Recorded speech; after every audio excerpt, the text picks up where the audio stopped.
حالات ٹھیک کرنے کے لیے کہ تم دین کو بھیجو گے حالات ٹھیک کرنے کے لیے؟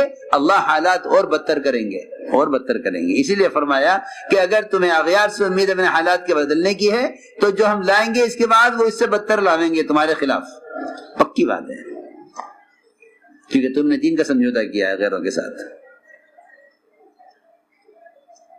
اس لیے عرض کر رہا ہوں کہ روزانہ ایمان کے حلقوں میں بیٹھ کر غیب کی باتوں کو سنا کرو روزانہ۔ لوگوں نے بھی اس کو لیا نہیں ہے کہ روزانہ وقت فارغ کریں، مسجد میں ایمان کے حلقوں میں بیٹھ کر اللہ کے وعدوں کو اور غیب کے تذکروں کو سنیں، تاکہ انہیں معلوم ہو کہ نظام کائنات کا کائنات سے کوئی تعلق نہیں ہے، ورنہ رفتہ رفتہ رفتہ اس پر آ جائیں گے یہ کہ مان لو یہ بات۔ ہاں کہ اتنی بات کے ماننے میں کیا حرج ہے؟ یہ سنت چھوڑ دو نا، کیا بات ہے، سنتی تو ہے، چھوڑ دو،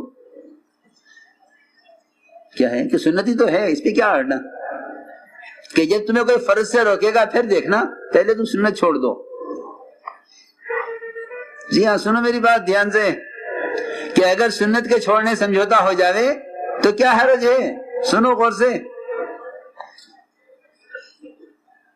ایک سنت چھوڑنے پر کیا ہو جائے؟ سمجھوتا ہو جائے تو کیا حرج ہے؟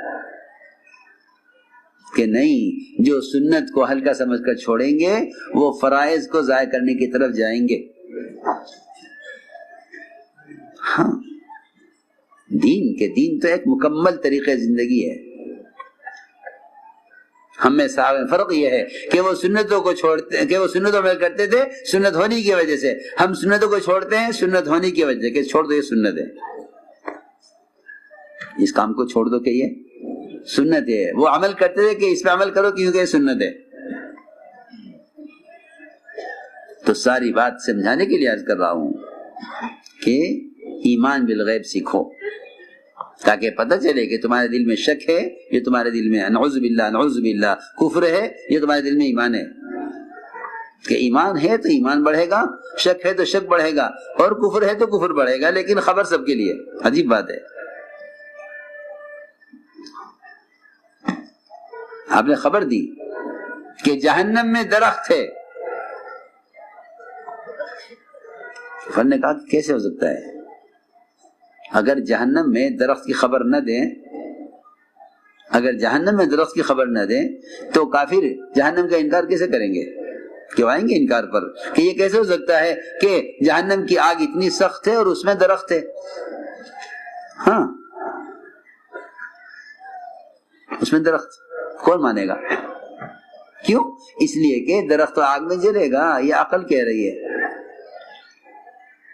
میں کچھ سمجھانا چاہتا ہوں کہ اگر نبی کی طرف سے آنے والی خبریں حالات کے، ظاہر کے، انسانی عقلوں کے مطابق ہوں تو پھر نبی کو نبی ماننا کون سا کمال ہے، اور غیب کی باتوں پر ایمان لانا کون سا کمال ہے؟ کہ ہاں ایسا ہو سکتا ہے، ایسا ہو سکتا ہے کہ دیکھیں یہ جہنم کو یقینی مانتے ہیں یا نہیں کہ جہنم میں ایک درخت ہے؟ ہاں اس کو اللہ نے فرمایا وَالشَّجَرَةِ الْمَلْعُونَةِ فِي الْقُرْآنِ کہ جہنم میں ایک درخت ہے، وہ درخت زقوم۔ تو یہ زقوم کا اقرار کرتے ہیں یا جہنم کا انکار کرتے ہیں؟ یہ بات ہے کہ ہم درخت کو اور آگ کو جمع کر کے دکھائیں گے، خبر ہے مانو، نہیں مانتے ہو تو کفر ہے، پکی بات ہے۔ تو اس کو میں نے عرض کیا تھا کہ غیب کی خبریں آپ دیں گے، تو جب آپ نے معراج کی خبر دی تو ابو بکر صدیق نے فرمایا بالکل بات سچ ہے، حق ہے، آپ جو فرما رہے ہیں سچ ہے۔ انہوں نے کہا کیسے ہو سکتا ہے؟ 1 مہینے کا سفر زمین کا، یہاں سے بیت المقدس، بیت اللہ سے، اور وہاں سے آسمانوں کا سفر، اور کہتا ہے رات کسی حصے میں ہو گیا۔ تو انکار کرنے والوں نے کہا کہ اچھا یہ بتائیے ہمارا ایک قافلہ گیا ہے تجارتی ملک شام کی طرف، وہ ملا آپ کو راستے میں؟ گئے ہوں گے تو بتائیں گے۔ حضور اکرم صلی اللہ علیہ وسلم نے سارے اونٹوں کی تعداد، ان کے رنگ، کس رنگ کے کتنے اونٹ ہیں، کس اونٹ پر کیا سامان ہے، سارے سامان کی تفصیل بتا دی۔ ہیلو سنو، ہاں تو اب ان کے پاس کوئی جواب نہیں ہے سوائے اس کے کہ یہ تو جادوگر ہیں، ان کو چھوڑ دو۔ ہاں ایمان ایمان ایمان کون لاوے؟ ہاں تو میرے دوستو عزیزو، یہ تھی بات کہ ایمان بالغیب سیکھو تاکہ نبی کی بات کو یقین کے ساتھ تسلیم کرو۔ ایمان بالغیب سیکھو تاکہ نبی کی بات کو یقین کے ساتھ تسلیم کرو۔ ایک ایک فرد کا ایمان ٹٹولا جاتا تھا، ایک ایک فرد کا، یوں نہیں تقریر ہو گئی 2-4 ہزار لاکھ مجمع بیٹھ گیا، بات سن لی چلے گئے، نہیں ایسے نہیں ہوتا تھا۔ ایک ایک کا ایمان پرکھا جاتا تھا پکڑ کے۔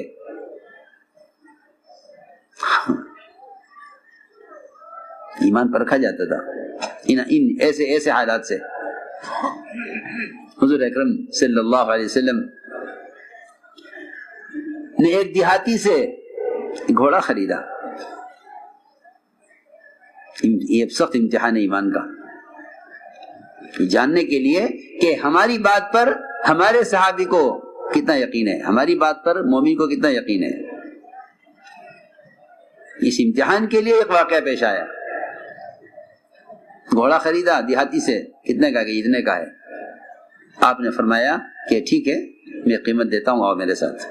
معاملہ ہو گیا، گھوڑا آپ نے خرید لیا، بات ہو گئی، زبان دے دی اس نے، چلے آپ آگے بڑھے جلدی پیسہ دینے کے لیے۔ پیچھے لوگ ملے، گھوڑے والے سے کہا گھوڑا بیچو گے؟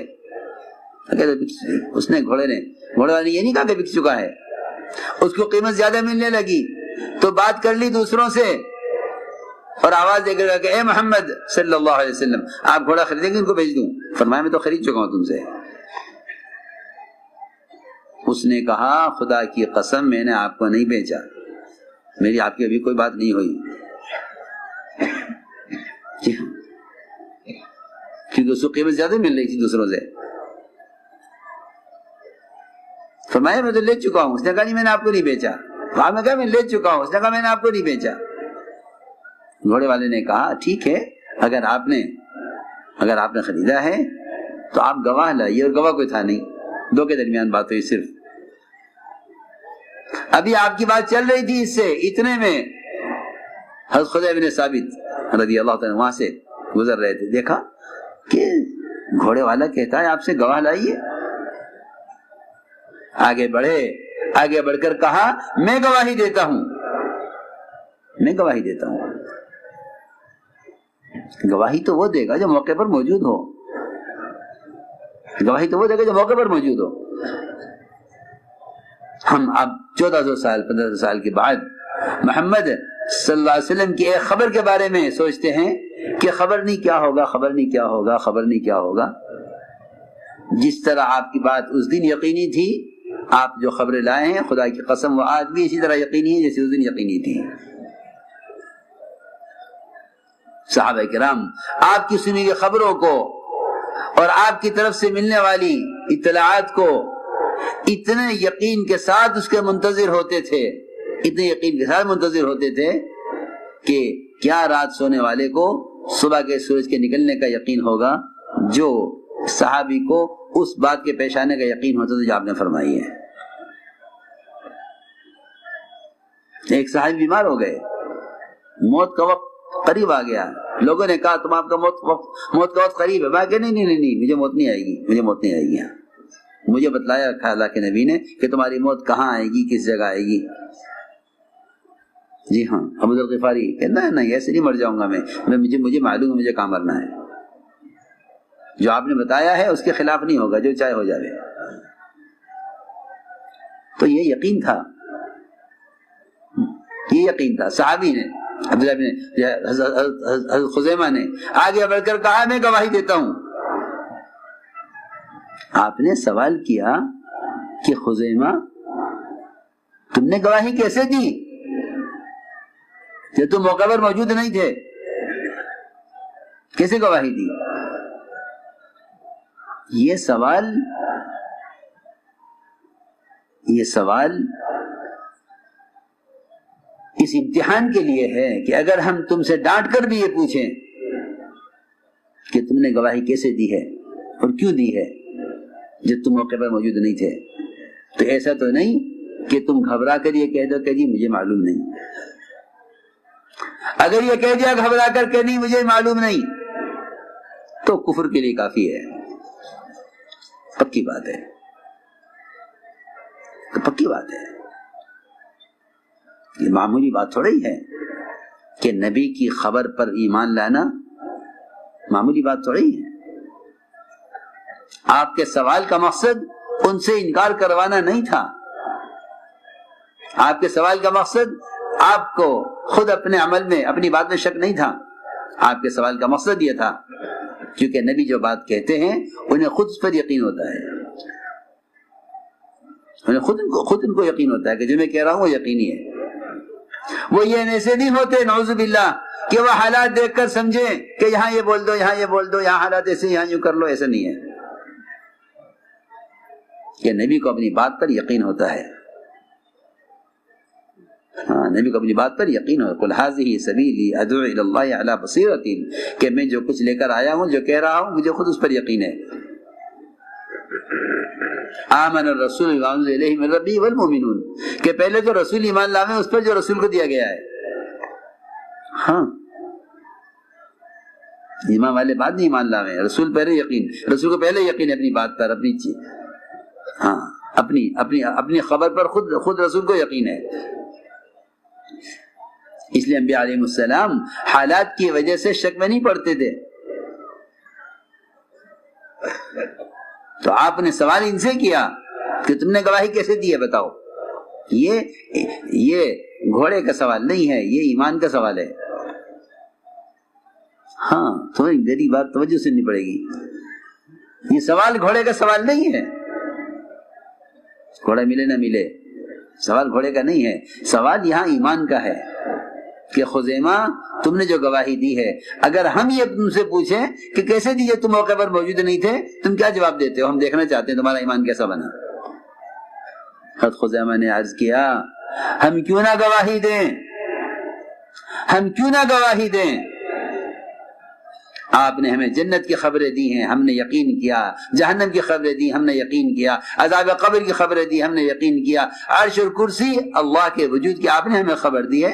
ہم نے تو کچھ بھی نہیں دیکھا آپ کے ساتھ جا کر، کچھ بھی نہیں دیکھا. جی ہاں دیکھنا تو وہ چاہتے ہیں، دیکھنا تو وہ چاہتے ہیں جو نبی کی بات کا انکار کرتے ہیں. ارنا اللہ جہرتن، اے موسیٰ جس نبی کی آپ دعوت دے رہے ہیں، جس اللہ کی طرف آپ دعوت دے رہے ہیں، آپ پہلے ہمیں دکھلائیے وہ اللہ کون ہے. ہاں وہ تو انکار کرنے والے دیکھنا چاہتے ہیں. جہنم دکھلا دیجیے ہم مان لیں گے، جنت دکھلا دیجیے ہم مان لیں گے. جی ہاں دیکھ کر ماننے والے انکار کرنے والے ہوتے ہیں اور غیب کی بنیاد پر ماننے والے ایمان والے ہوتے ہیں. سیدھی بات ہے. تو یہ ہے مثالیں. آپ نے فرمایا کہ خزیمہ اکیلے آج کے بعد جس بھی چیز کے بارے میں گواہی دے ان کی تنہا کی گواہی دو کے برابر مانی جاوے. ہمارے یہاں سچے اسے کہتے ہیں. ورنہ میرے دوستو عزیزو حق بات کو واضح کرنے میں، حق پر جمنے میں ایمان والے حق پر جمتے تھے اور منافقین یہ دائیں بائیں ہو جایا کرتے تھے. حالات کے اعتبار سے چلو، جیسے حالات ایسے کرو. یہ نہیں ہوتے جمنے والے کیونکہ انہیں حالات سے متاثر ہوتے ہیں یقین نہ ہونے کی وجہ سے. جنہیں وعدوں کا یقین ہوگا وہ حالات کی پرواہ نہیں کریں گے، جنہیں وعدوں میں شک ہوگا وہ حالات کے اعتبار سے چلیں گے. منافقین حالات کے اعتبار سے چلتے تھے. اس لیے فرمایا وَمِنَ النَّاسِ مَن يَعْبُدُ اللَّهَ عَلَى حَرْفٍ کہ منافقین یہ چلتے تھے کفر اور اسلام کے بارڈر پر. کفر اسلام کے بارڈر، جی ہاں آپ جانتے ہیں بارڈر کیا ہوتا ہے. ملکوں کے بارڈر ہوتے ہیں، ملکوں کے بارڈر ہوتے ہیں. اگر بارڈر سے ادھر پار ہو گئے تو گرفتار کر لے جاؤ گے. جی ہاں بہت سے ایسے لوگ ہیں جو ملکوں میں جیلیں کاٹ رہے ہیں. جی ہمیں تو پتہ نہیں تھا، جی یہ بارڈر ہے، یہ پٹی ہے، ہم تو گھومتے گھومتے ادھر آ گئے، گاڑی چلاتے چلاتے یہاں پہنچ گئے، ہمیں تو معلوم نہیں کہ نہیں تم اس لیے آئے ہو، چلو پکڑو اندر کرو. بے شمار ہیں لوگ جیلوں میں پڑے ہوئے ہیں. ہاں سنو، بارڈر پر چلنے والے خطرے میں ہیں. اور منافقین اس کو کمال سمجھتے تھے کہ ہم بڑے مزے میں ہیں. جب دیکھتے ہیں حالات مسلمانوں کے اچھے ہیں تو ہم مسلمانوں کے ساتھ ہو جاتے ہیں. جب دیکھتے ہیں ان کے حالات خراب ہیں اور یہاں دوسری پارٹی مضبوط ہے تو ان کے ساتھ ہو جاتے ہیں. جی ہاں، یہ صبح شام بہروپی ہے. ہاں، حالات دیکھ کے چلو. حالات دیکھ کر چلنے کو لوگ عقل مندی سمجھتے ہیں. صحابہ اس کو نفاق سمجھتے تھے. جی ہاں، اس زمانے میں حالات کو دیکھ کر چلنا لوگ اس کو عقل مندی سمجھتے ہیں کہ عقل مند وہ ہے جو حالات دیکھ کر چلے. کہ نہیں، عقل مند وہ نہیں ہے، وہ تو عاجز ہے. وہ تو عاجز ہے. حدیث میں یہ فرمایا، حدیث کے الفاظ عرض کر رہا ہوں. وہ تو عاجز ہے کہ جو حالات کے اعتبار کے حالات کے نفس کو حالات کے تابع کرے، وہ عاجز ہے. عقل مند وہ ہے، عقل مند وہ ہے جو آخر کو سامنے رکھ کر چلے. الکیس من دان نفسه وعمل لما بعد الموت والعاجز من اتبع نفسه وهواها وتمنى على الله الاماني. جی ہاں، تو حالات دیکھتے ہیں، تمنا کرتے ہیں کہ یوں چلو، یوں کرو گے، یوں کرو گے، یوں ہو جائے گا. تو منافقین چلتے تھے حالات دیکھ کر، صحابہ چلتے تھے حکم دیکھ کر. اللہ کی شان کہ حضور اکرم صلی اللہ علیہ وسلم نے جب بھی وعدے کیے اپنے صحابہ سے، وہ وعدے حالات میں کیے. عجیب بات ہے. حدیبیہ میں منافقین نہیں آئے کہ نہ بھائی نہ، ان کے جلسے میں مت جانا، یہ تو حالات ایسے ہیں اس وقت کے بالکل میں شریک ہونا. حدیبیہ کے موقع پر منافقین پیچھے رہ گئے سب. ہاں، عجیب بات ہے، عجیب بات ہے یہ کہ جو ایک موقع پر حالات کو دیکھ کر پیچھے ہو جائیں گے وہ اگلی خیر سے محروم ہو جائیں گے. اس لیے منافقین احد میں بھی نہیں آئے. ہاں، کہ نہیں بھائی نہیں، ان کے ساتھ نہ چلو، الگ ہو جاؤ، ان کے حالات ٹھیک نہیں ہیں. ان کے حالات ٹھیک نہیں ہیں. جی ہاں، پبلک ان کے ساتھ نہیں ہے اور قوت ان کے ساتھ نہیں ہے، تھوڑے ہیں، چھوڑ دو ان کو. سنو، ہاں، تو اللہ کی شان کہ اللہ تعالیٰ نے حدیبیہ کے موقع پر صحابہ کرام کو جن حالات سے گزارا تو منافقین شکر کرنے لگے کہ دیکھو یہ ہوا ان کے ساتھ، ہم ہوتے تو ہم بھی وہاں سے رسوا ہو کے آتے، دب کے صلح کرنی پڑتی، ان کو جانے دو. ہاں، اور وہاں سے ہٹے نہیں کہ فتح آ گئی. انا فتح لک فتحا مبینا، کہ لے ہم نے آپ کو کھلی فتح دی ہے. حالانکہ فتح کی کوئی چیز نہیں ہے. دب کر صلح کر رہے اور ان کی ساری شرائط مان رہے، سب کچھ دب کے صلح ہو رہی کہ نہیں، ہم نے آپ کو کھلی فتح دی ہے. یہ فتح ہے کہ آپ نے حکم پورا کیا، آپ نے حکم پورا کیا، یہ فتح ہے. سنو غور سے، شک والے کہیں گے فتح کی تو کوئی چیز نہیں.